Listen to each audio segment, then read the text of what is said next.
Hey, this is Jamey with Stonemaier Games, and today I'm going to talk about something a little different than a tabletop game, but still a game. It's called Beat Saber. You may have heard of it, you may have seen people play it online. It is a virtual reality game completely unassociated with Star Wars, where we think of lightsabers like in this game. And you're basically listening to music, listening to a song, and using these two lightsabers, one red, one blue, to hit these blocks that are coming towards you in the direction that they're indicating. So I want to use my blue lightsaber to hit this blue block through that way, and then red lightsaber to hit that red block through that way. There are different difficulty levels. They can come at you at different speeds. Different numbers of blocks can come at you. I am not good at this game, but I played it a few times and had a lot of fun with it. And there are two things I wanted to mention about it. One is not really a mechanical thing, but just something I think is pretty cool about the game, which is that it's designed, and particularly, so I've played versions of the game with official songs, and then I've played modded versions of the game with a lot of other songs that aren't official. But in particular with those unofficial songs, the game is really good at getting you to do the dance that the song wants you to do. Like we did the I'm forgetting the song right now. The song Gangnam Style. That song, the way the blocks come at you and the way it wants you to swing at the blocks is exactly the same motions as the dance itself. And as someone like me who is a terrible dancer, that's kind of neat to not think about the motions of a dance, but rather just follow the blocks and find that your body is doing the actual dance. That was just kind of a neat thing for me to see, especially when I was watching my friends do it, who are very good at it. They were doing the dance very, very well, but it was neat for me to experience that as well.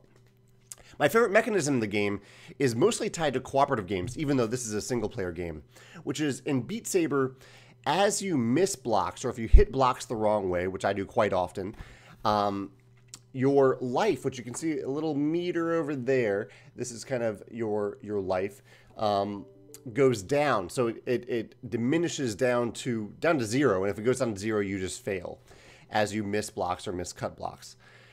And however, so you can kind of see how close you're getting to failing as it's happening, even though you're probably not paying too much attention to that meter. You're just playing the game.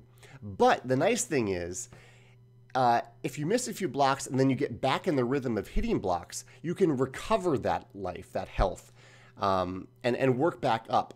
And I really, really like that. I like the idea that as you lose life or health, whatever we want to call it here, you aren't stuck with that. So if you've missed 5 blocks, you can't ever recover that. I really like that the game gives you the ability to get back in the flow and recover and give it another shot as you're playing in real time and without making you pause or restart or anything like that. It's just a really nice twist. And I've been trying to think about parallels to tabletop games in those regards. If it does parallel to maybe cooperative games where you have a health meter, your character has health, and you're losing health, but then you're gaining health. And it's similar to that. It is pretty similar to that aspect of being able to gain health back. But it just feels a little different here because the entire game is this. It's either hit the blocks correctly or don't hit the blocks correctly. And so I was trying to think of a game that has that streamlined nature where the whole game is that one thing, and as you're doing worse at it, you have the chance to recover and do better at it, and not lose. Actually, the mind has something a little bit like this, because the mind is so focused on purely placing numbers in sequential order, or in ascending order, not necessarily sequentially, but ascending order.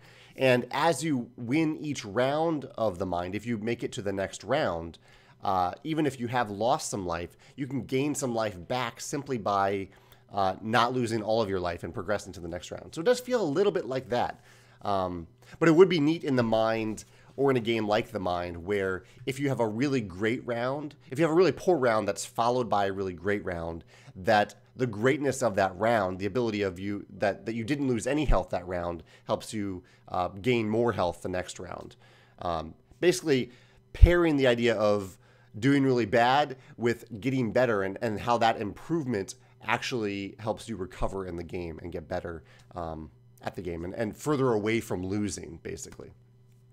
I'm sure you can think of some better examples than I have, and I'd love to hear about them in the comments. Or if you have a favorite game mechanism in the virtual reality game Beat Saber, I'd love to hear your thoughts about that as well in the comments. Thanks.